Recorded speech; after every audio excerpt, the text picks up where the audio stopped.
Salut à tous, le journal du foot de ce mardi 28 juillet. Des nouvelles de Kylian Mbappé qui sera, sauf miracle, forfait pour le quart de finale de Ligue des Champions contre l'Atalanta Bergame le 12 août prochain. L'attaquant du PSG préfère rester positif. Le joueur a communiqué sur les réseaux sociaux quelques heures après l'annonce de la durée de son absence, estimée à 3 semaines en raison d'une entorse de la cheville droite.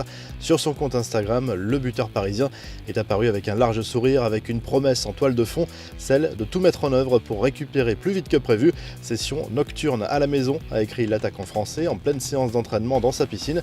De quoi laisser espérer un retour plus précoce que prévu.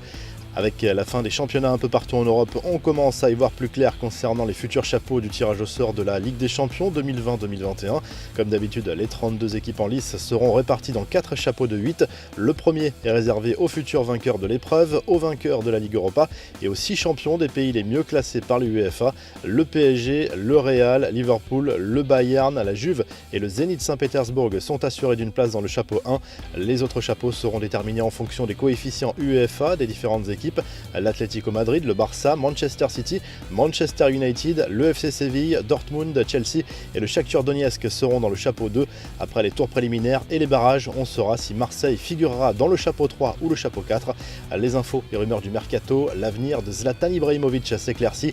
D'après les médias italiens, le Suédois a de bonnes chances de prolonger son contrat avec l'AC Milan. Le club a pris un premier contact avec Mino Raiola, l'agent de l'ancien buteur du PSG. Gianluigi Donnarumma, représenté lui aussi par Raiola, pourrait être prolongé également au passage. Le joli coup de l'OGC Nice qui a bouclé le recrutement de Rony Lopez. Le milieu de terrain de 24 ans va faire l'objet d'un prêt avec option d'achat estimé à 20 millions d'euros. L'ancien monégasque sort d'une saison manquée avec le FC Séville. El Loco pose ses conditions pour rester à Leeds, promu en Première Ligue. En fin de contrat, l'Argentin veut garder la majeure partie de son effectif actuel. Pas question de tout chambouler et les rares départs devront être compensés par des arrivées de joueurs qu'il aura choisis. Les infos en bref, le groupe Altis, maison mère de SFR et RMC Sport, vient d'officialiser la signature de 2 accords avec Mediapro pour sa chaîne Téléfoot. Le premier concerne la distribution de la nouvelle chaîne de foot via ses box internet. L'autre permettra la codiffusion de la Ligue des Champions et de la Ligue Europa. Téléfoot sera accessible dans les offres SFR au prix de 25,90 € par mois avec un engagement d'un an ou de 29,90 € par mois sans engagement. En Angleterre, sans surprise, Jürgen Klopp et Marcelo Bielsa ont été récompensés. Le coach de Liverpool et son homologue de Leeds ont été élus par leur père entraîneur de l'année en Première Ligue et en Championship. Enfin, Stéphane Ruffier n'est pas licencié par Saint-Etienne. Le club a décidé d'infliger une retenue sur salaire de 6 jours à son gardien de 33 ans qui avait refusé de participer à une partie d'un entraînement au début du mois.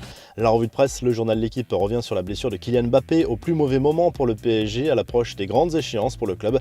L'attaquant parisien devrait observer une période de repos de 3 semaines, ce qui exclut a priori une participation au quart de finale de Ligue des Champions contre l'Atalanta.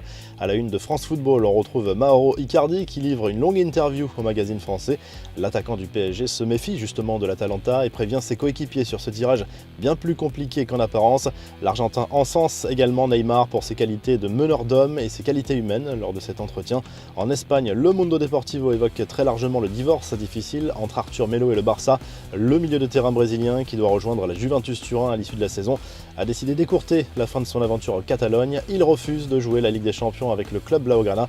Et en Italie, Tuttosport parle du mercato de la Juve et de la volonté de rajeunir l'effectif de la part des dirigeants. Après Arthur Melo et Dejan Kulusevski, la vieille dame continue le pressing pour attirer Zaniolo et Milik. Vous retrouvez l'actu foot sur topmercato.com, l'appli Top Mercato, et à très vite pour un nouveau journal du foot.